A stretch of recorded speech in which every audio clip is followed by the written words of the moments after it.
Welcome to అమ్మ తెలుగు వంటలు. ఈరోజు నేను దానిమ్మ జ్యూస్ తీస్తున్నాను. దానిమ్మకాయ, దానికి కావాల్సిన పదార్థాలు దానిమ్మకాయ, బెల్లం, జీడిపప్పును, బాదం పప్పు, పిస్తా ఇవన్నీ పొడి, హార్లిక్స్, పాలు. దానిమ్మకాయ ఇలా కట్ చేసుకోవాలి.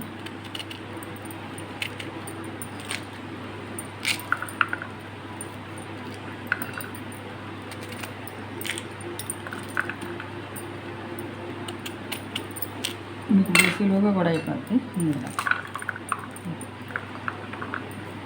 అలా తీసేసుకుంటాను. గింజలు చూసారా అలా శుభ్రంగా వచ్చేసిన తర్వాత మిక్సీ గిన్నెలో వేస్తున్నాను.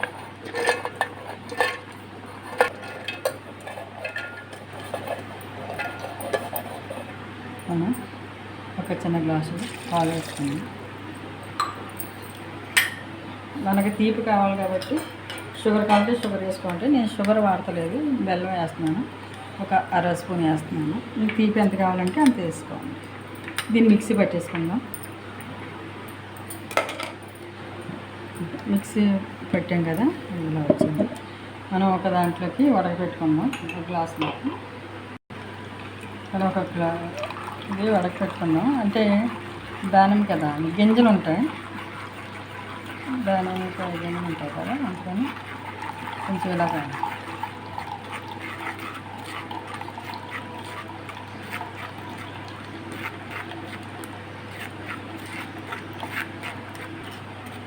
ఇంకా చూసారా ఎందుకు వడబెట్టానంటే ఇలా దానిమ్మ గింజలు ఉంటాయి కదా, ఆ గింజలు తీసేసుకోండి. మీ ఇష్టం అలా ఉంచేసుకున్నా తాగొచ్చు, కానీ తీసేసుకుంటే బాగుంటుంది. ఇప్పుడు మనం ఒక గ్లాస్లో పోసుకుందాం. మీరు చూసారా, పిల్లలకి ఇస్తే చక్కగా తాగుతారు. ఒక కాయకి ఒక గ్లాసు. ఇప్పుడు మనం ఇందులో పిల్లలకి బెల్లం కూడా మంచి రుచి కూడా బాగుంటుంది.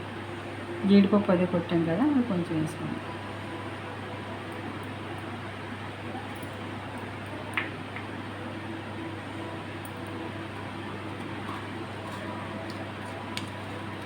హార్లిక్స్ అది ఉంది కదా, అది కొంచెం వేసుకోండి.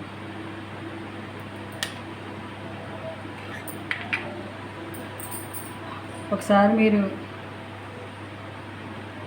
దానిమ్మకాయ జ్యూస్ తీసుకుని తాగి ఎలా ఉందో నాకు చెప్పాలి.